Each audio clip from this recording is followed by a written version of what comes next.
いや、どうもどうも。今日も一日お疲れさん。YouTube でのんびり動画でも見てるかい？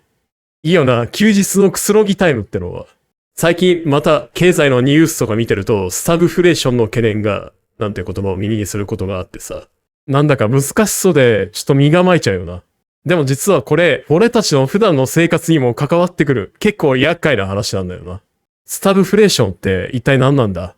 まず、スタグフレーションって言葉、身にならないだろう。長いしなんか専門用語っぽくて、これはね、スタグネーションとインフレーションっていう二つの言葉をくっつけた造語なんだ。スタグネーションってのは、景気が悪くなること、経済が停滞しちゃうことだと思ってくれない。会社は儲からなくなって、物が売れなくなったり、給料が上がらなくなったり、最悪だとリストラとか失業者が増えたりする、ちょっと暗い話だ。で、インフレーションってのは、逆に物の値段がどんどん上がっていくこと。最近スーパー行くと俺また値上げって思うことあるだろう。あれがインフレだ。お金の価値が下がって、同じ1000円でも買えるものが少なくなっちゃうっていう現象だな。普通はね、景気が良い時これはスタグネーションの逆だな。だとみんなお金を使うから物の値段も上がっていく。これはインフレになるってことだ。逆に景気が悪い時スタグネーション状態だと物が売れないから値段も上がりにくい。インフレになりにくいかデフレになるものだ。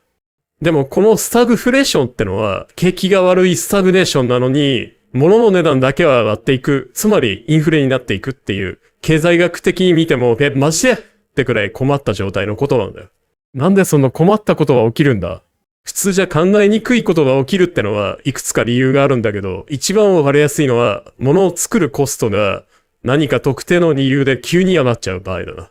例えば石油の値段が急に跳ね上がったとするだろう。俺たちの車を動かすガソリンも高くなるし、工場の機械を動かす燃料も高くなる。運送費も上がる。そうすると会社はたとえ物がそんなに売れてなくても製品を作るのにかかる費用は増えちゃうから仕方なく製品の値段を上げるしかないんだ。でも景気は悪いままだからみんなの給料は上がらないし、下手したら仕事が減ったりする。だから財布の紐が硬いままなのにスーパーに行くと肉も野菜もパンも何もかもが高くなってるなんて状況になっちまうわけだ。これは本当に困るよな。給料が上がらないのに食費はどんどんかさむって地獄だろ。俺たちの生活にどう響くんだ？これがもし起きると俺たちの生活は結構厳しくなる。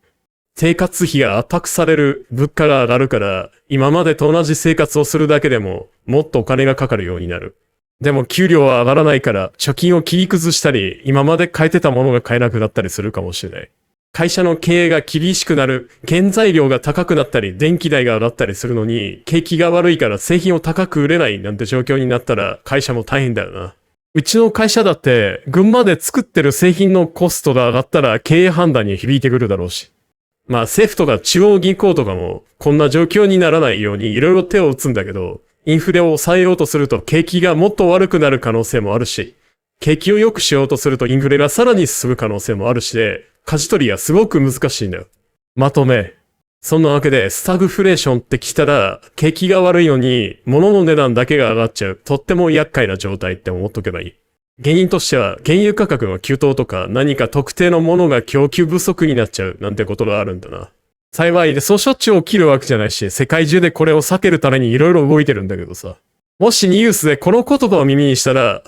俺たちの家計に響くかもしれない。ちょっと心配な話なんだな。くらいに思っとくと、世の中の動きが少しは面白く見えてくるかもしれないよ。まさか景気が悪いのに値上がりするなんて困ったもんだよな。